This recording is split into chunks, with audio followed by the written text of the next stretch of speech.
Hello friends, आप देख रहे हैं आपका अपना यूट्यूब चैनल जजमेंट अड्डा। और इस वीडियो में मैं आपके लिए लेकर आया हूं यूपी शिक्षक भर्ती कोर्ट केस अपडेट। अगर आप चैनल पर नए हैं तो चैनल को सब्सक्राइब जरूर कीजिएगा। चलिए वीडियो की शुरुआत करते हैं। ये आप देखिए, यूपी 72,825 शिक्षक भर्ती, 12,000 शिक्षक नियुक्ति का किस्सा खत्म, सुप्रीम कोर्ट से याचिका खारिज। करीब 13 साल पहले शुरू हुई 72,825 प्रशिक्षु शिक्षक भर्ती में रिक्त रह गए करीब 12,000 पदों का मामला अब खत्म हो गया है।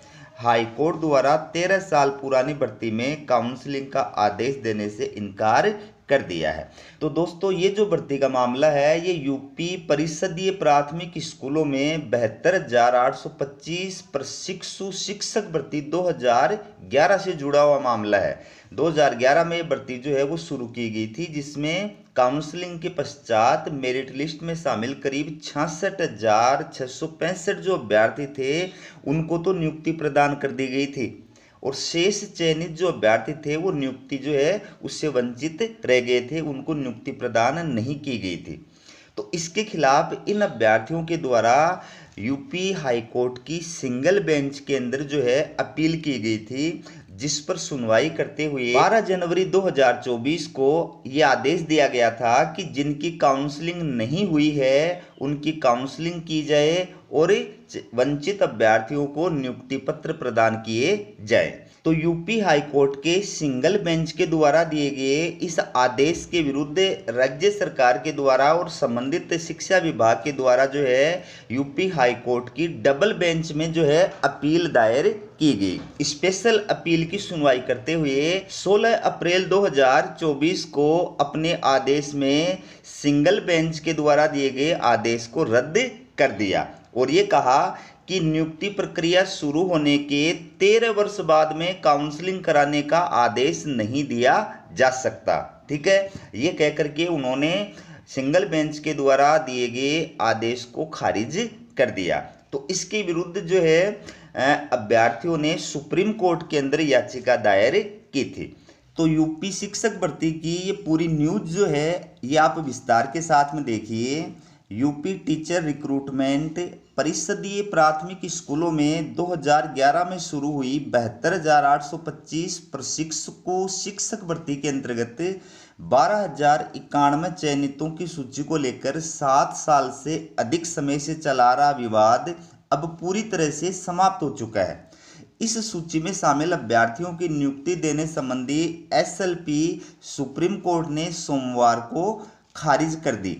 ये एसएलपी 12,091 चयन सूची में शामिल अभ्यर्थियों की ओर से हाई कोर्ट के डबल बेंच के आदेश के खिलाफ दायर की गई थी। अभ्यर्थियों ने पिछले साल याचिका दायर की थी। 12,091 चयन सूची में शामिल कुछ अभ्यर्थियों ने पिछले साल नियुक्ति के लिए सुप्रीम कोर्ट में याचिका दायर की थी, जिस पर सुप्रीम कोर्ट ने कोई सुनवाई किए बगैर 27 सितंबर 2023 को याचिका हाई कोर्ट को संदर्भित कर दी थी। सुप्रीम कोर्ट ने अभ्यर्थियों को हाई कोर्ट में अपनी बात रखने को कहा था। हाई कोर्ट में सुनवाई के दौरान सिंगल बेंच ने 12 जनवरी 2024 को कहा था कि जिनकी काउंसलिंग न हुई हो उनकी काउंसलिंग कराते हुए नियुक्ति पत्र जारी किया जाए। इसके खिलाफ राज्य सरकार की स्पेशल अपील पर हाई कोर्ट की डबल बेंच ने 16 अप्रैल को एकलपीठ के आदेश को यह कहते हुए रद्द कर दिया था कि नियुक्ति प्रक्रिया शुरू होने के 13 वर्ष बाद काउंसलिंग कराने का कोई आदेश नहीं दिया जा सकता। इससे असंतुष्ट 12,091 चयन सूची में शामिल कुछ अभ्यर्थियों ने सुप्रीम कोर्ट में याचिका दायर की थी, जो सोमवार को खारिज हो गई। चयनित अभ्यर्थियों का पक्ष रख रहे एडवोकेट अग्नि कुमार त्रिपाठी का कहना था कि 72,825 सहायक अध्यापकों की भर्ती का मामला सुप्रीम कोर्ट तक गया था। सुप्रीम कोर्ट के निर्देश पर बेसिक शिक्षा परिषद ने 65 से 70% अंक पाने वाले योग्य अभ्यर्थियों की सूची तैयार की, जिसमें 12,091 अभ्यर्थी चयनित हुए। उनकी काउंसलिंग भी करा ली गई, लेकिन उन्हें नियुक्ति पत्र जारी नहीं किया गया। उधर राज्य सरकार ने सुप्रीम कोर्ट में हलफनामा दाखिल कर यह जानकारी दी कि कुल 66,655 अभ्यर्थियों की नियुक्ति कर दी गई है। इस पर सुप्रीम कोर्ट ने याचियों को हाई कोर्ट के समक्ष अपनी बात रखने का निर्देश दिया। इसके बाद ये याचिका दाखिल की गई। हाई कोर्ट ने याचिका पर सुनवाई करते हुए सोमवार से जवाब मांगा था और अंत में 16 अप्रैल 2024 को फैसला दिया। 13 साल पुरानी भर्ती में काउंसलिंग का आदेश नहीं दिया जा सकता। अदालत के फैसले को चैलेंज करते हुए कुछ अभ्यर्थी फिर से सुप्रीम कोर्ट गए थे, जहां उनकी याचिका खारिज कर दी गई थी।